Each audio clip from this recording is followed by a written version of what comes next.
Hello friends, welcome to our channel. இன்றைக்கி என்ன பார்க்க போகிறோம் அப்படின்னு பார்த்தீங்கன்னா ரொம்ப ஈஸியான மெத்தடில் எப்படி ஒரே நேரத்தில் 4-5 ப்ளவுஸ் கட் பண்ணுறது அப்படின்னு தான் பார்க்க போகிறோம். அதுக்கு முன்னாடி நீங்கள் நம்ம சேனலை ஃபஸ்ட் டைம் பார்க்குறீங்க அப்படின்னா மறக்காமல் சப்ஸ்கிரைப் பண்ணிக்கோங்க. பக்கத்தில் இருக்கிற பெல் பட்டனே அப்படியே கிளிக் பண்ணிக்கோங்க. ஸ்டிச்சிங் பிடிக்கும் அப்படின்னா மறக்காமல் ஒரு லைக் போட்டு பாருங்கள்.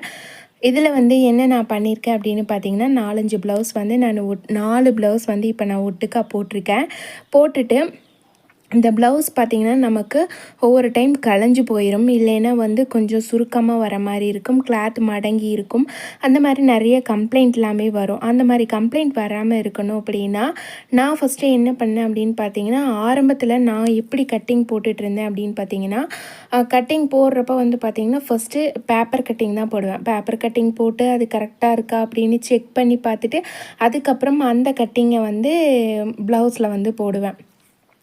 அப்படி போடும்போது எனக்கு கட்டிங்க்கே ரொம்ப நேரம் ஆச்சு. அதுக்கப்புறமேல் பார்த்திங்கன்னா கொஞ்சம் கொஞ்சமாக அது பேப்பரில் போடுறதுக்கு பதிலாக மெயின் கிளாத்தில் போட்டுட்ருந்தேன். மெயின் கிளாத்தில் போட்டு அதுக்கப்புறமேல் கட் பண்ணிகிட்ருந்தேன்.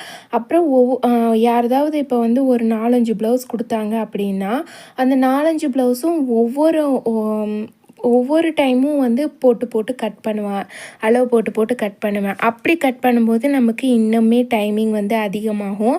அதுக்கப்புறம் என்ன பண்ண ஆரம்பித்தேன் அப்படின்னு பார்த்தீங்கன்னா, ஒரு ப்ளவுஸை கட் பண்ணி எடுத்துப்பேன். அந்த ஒரு ப்ளவுஸை கட் பண்ணி எடுத்துகிட்டு அதே அளவில் ஒவ்வொரு ப்ளவுஸையும் போட்டு போட்டு கட் பண்ணி எடுத்துப்பேன். அந்த மாதிரி பண்ணுறப்பையும் எனக்கு டைமிங் அதிகமாச்சு. அதுக்கப்புறம் பார்த்திங்கன்னா நான் முதல்ல பண்ணிகிட்டு இருந்ததை விடவே அப்போ கொஞ்சம் கொஞ்சம் டைமிங் குறைஞ்சிது. அதுக்கப்புறமே பார்த்திங்கன்னா நம்ம திரும்பவும் இப்போ 4 ப்ளவுஸ் தைக்கிறோம் அப்படின்னா அந்த ஒவ்வொன்றையும் அப்படியே நம்ம போட்டு போட்டு இப்போ தான் கடைசியாக இப்போ 4 ப்ளவுஸ் கட்டிங்கன்னா 4 ப்ளவுஸையும் ஒட்டுக்கா போட்டு கட் பண்ணிகிட்ருக்கேன். இப்போ இந்த மெத்தடில் நம்ம கட் பண்ணும்போது நமக்கு எவ்வளோ டைமிங் சேவ் ஆகுது இல்லைங்களா? இப்போ நான் பண்ணுறப்போ பார்த்திங்கன்னா நான் 4 கார்னர்லேயும் மொத்தமாக 6 பக்கமும் மேலே நடுவில் கீழே 3 சைடும் 2 சைடுமே இந்த சைடில் அந்த சைடில் 2 பக்கமே குண்டூசி போட்டு தான் பின் பண்ணியிருக்கேன். பின் பண்ணி எடுத்துகிட்டு அதுக்கப்புறம் தான் நான் கட்டிங் போடவே ஆரம்பித்தேன். நீங்களும் இந்த மெத்தடை ஃபாலோ பண்ணுங்கள். அதுக்கப்புறம் பார்த்தீங்க அப்படின்னா குண்டூசி இல்லை அப்படின்னா நம்ம பின்னூசி போட்டு பின் பண்ணி எடுத்துகிட்டு அதுக்கப்புறமேல் நம்ம கட் பண்ணலாம். ஏன்னா கட் பண்ணதுக்கப்புறமே அதை பிரித்து விட்டுடலாம்.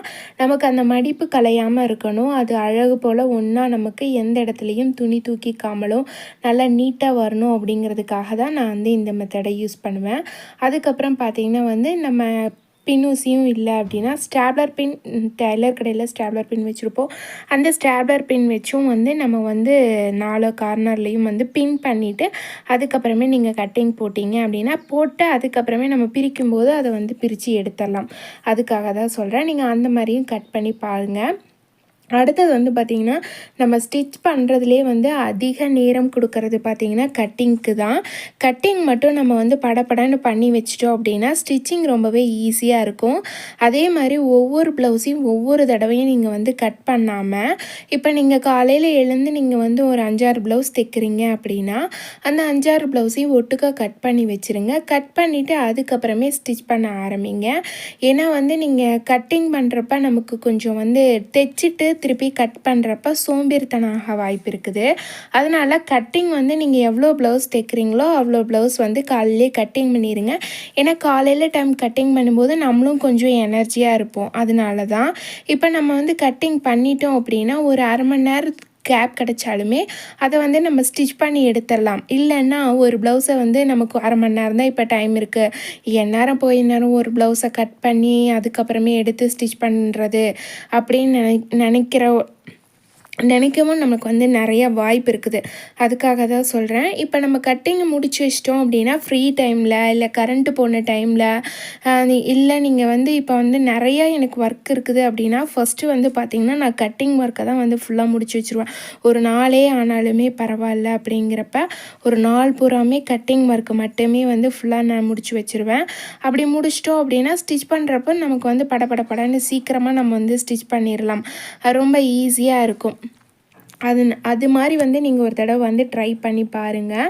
அப்புறம் வந்து பார்த்திங்கன்னா கட்டிங்க்கான நூலு கையோடு நம்ம வந்து எடுத்து வச்சுக்கலாம். ஏன்னா வந்து நூல் துளவுறதுக்குமே வந்து ரொம்ப டைம் ஆகும்.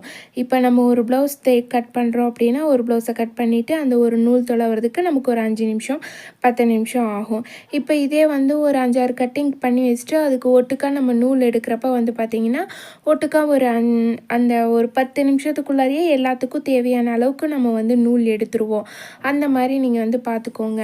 இப்போ ஒரே அளவுள்ள ப்ளவுஸ் வந்து நம்ம கட்டிங் போடுறப்ப மெஷர்மெண்ட் எல்லாமே கரெக்டாக இருக்கணும். எங்கேயுமே பார்த்திங்கன்னா வந்து கொஞ்சம் முன்ன பின்ன வந்துடாமல் இல்லை கொஞ்சம் அதிகமாக இருக்காமல் அந்த மாதிரி இல்லாமல் நம்ம வந்து பார்த்துக்கணும். அது ரொம்பவே முக்கியம்.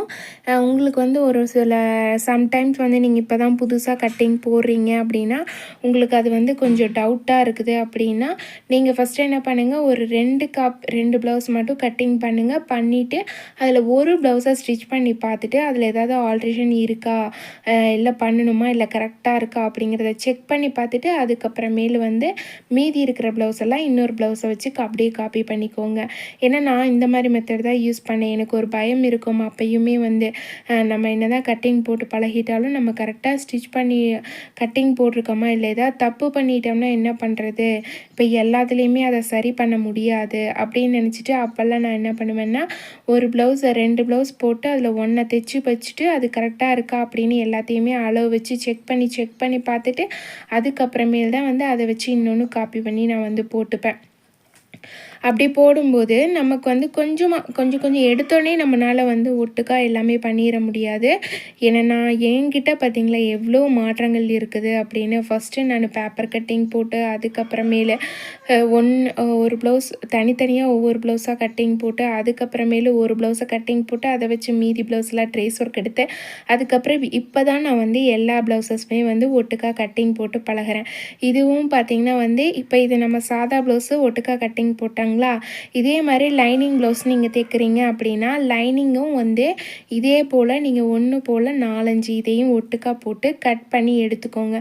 கட் பண்ணினதுக்கு பிறகு ப்ளவுஸ் கிளாத் வருது இல்லைங்களா, ப்ளவுஸ் கிளாத்தையுமே நீங்கள் ஒரே மாதிரி எல்லாத்தையும் இதே மாதிரி 4-5 பிட்டாக போட்டுட்டு அப்படியே நீங்கள் கட் பண்ணி எடுத்தீங்க அப்படின்னா அதுலேயும் உங்களுக்கு டைம் வந்து ரொம்ப சேவ் ஆகும். அப்படி பண்ணுறப்ப பார்த்திங்கன்னா உங்களுக்கு ரொம்ப டைமிங் வந்து சேவ் ஆகும். இல்லை ஒரு சில ப்ளவுஸில் வந்து பார்த்திங்கன்னா அளவு மாறும். கொஞ்சம் சின்னதாகவோ கொஞ்சம் பெருசாகவோ அந்த மாதிரியெல்லாம் இருக்க வாய்ப்பு இருக்குது. அந்த மாதிரி இருக்கும்போது மட்டும் நீங்கள் வந்து தனியாக பிரிச்சுட்டு வந்து இது பண்ணிக்கலாம். இப்போ பார்த்திங்கன்னா வந்து நான் எல்லாமே வந்து கட் பண்ணி எடுத்துட்டேன். தனித்தனியாக பிரிச்சுக்கிறேன். இப்போ தான் வந்து நான் குத்தின குண்டூசி எல்லாமே வந்து ரிமூவ் பண்ணுறேன். நீங்கள் இந்த மெத்தட் வந்து ட்ரை பண்ணி பாருங்கள். அதுவும் இல்லாமல் பார்த்திங்கன்னா ஸ்டிச் பண்ணுறதுக்கு முன்னே நம்ம தைக்கிறோம் அப்படின்னா ஒரு நாள் பூரா எவ்வளோ தைக்கிறோமோ அந்த துணியை வந்து கரெக்டாக வந்து கட் பண்ணி எடுத்துக்கிட்டோம் அப்படின்னா நமக்கு ஸ்டிச் பண்ணி முடிக்கிறதுக்கு ரொம்ப ஈஸியாக இருக்கும். இந்த 4 ப்ளவுஸுமே பார்த்திங்கன்னா இப்போ தான் நான் வந்து கட்டிங் போட்டு எடுக்கிறேன். கிட்டத்தட்ட 3 மணி ஆயிடுச்சு. இப்போ அந்த 3 மணிக்கு மேலே தான் வந்து இந்த ப்ளவுஸை நான் வந்து ஸ்டிச் பண்ண ஆரம்பிக்கிறேன். இதை வந்து நான் எப்போ ஸ்டிச் பண்ணி முடிக்கிறேன், 3 மணிக்கு எடுத்து எத்தனை மணிக்கு முடிக்கிறேன் அப்படிங்கிறத நான் நாளைக்கு காலையில் வீடியோவில் வந்து நான் உங்களுக்கு அப்லோட் பண்ணுறேன். ஏன்னா எனக்கு இதுக்கெல்லாம் பார்த்திங்கன்னா நான் எவ்வளோ பொறுமையாக தைச்சாலுமே சரி ஒரு ப்ளவுஸ்க்கு 1 மணி நேரம் கணக்கு வச்சு தான் வந்து தைப்பேன். அதுலேயும் வந்து பார்த்திங்கன்னா எனக்கு மீறி போன அந்த 4 ப்ளவுஸ்க்குமே 4 மணி நேரம் தான். இதுவே நான் வந்து சீக்கிரமாக தைச்சி முடிக்கணும் அப்படின்னு நினச்சேன் அப்படின்னா ஒரு 1/2 ஹவர்லேயே வந்து ஒரு ப்ளவுஸ்க்கு 1/2 ஹவர் டைமிங்கு மொத்தமாக வந்து 2 மணி நேரத்தில் வந்து நான் வந்து ஸ்டிச் பண்ணி மீறி போனால் ஒரு 2.25 மணி நேரத்துக்குள்ளார வந்து ஸ்டிச் பண்ணி முடிச்சிருவேன். நம்ம வந்து எவ்வளோ தான் பொறுமையாக தைச்சாலுமே நம்ம வந்து ஒரு நாளைக்கு வந்து சாதாரணமாக 4-5 ப்ளவுஸ் வந்து தைக்க முடியும். நான் சொல்கிற மெத்தட் எல்லாமே நீங்கள் வந்து ஃபாலோ பண்ணி பாருங்கள்.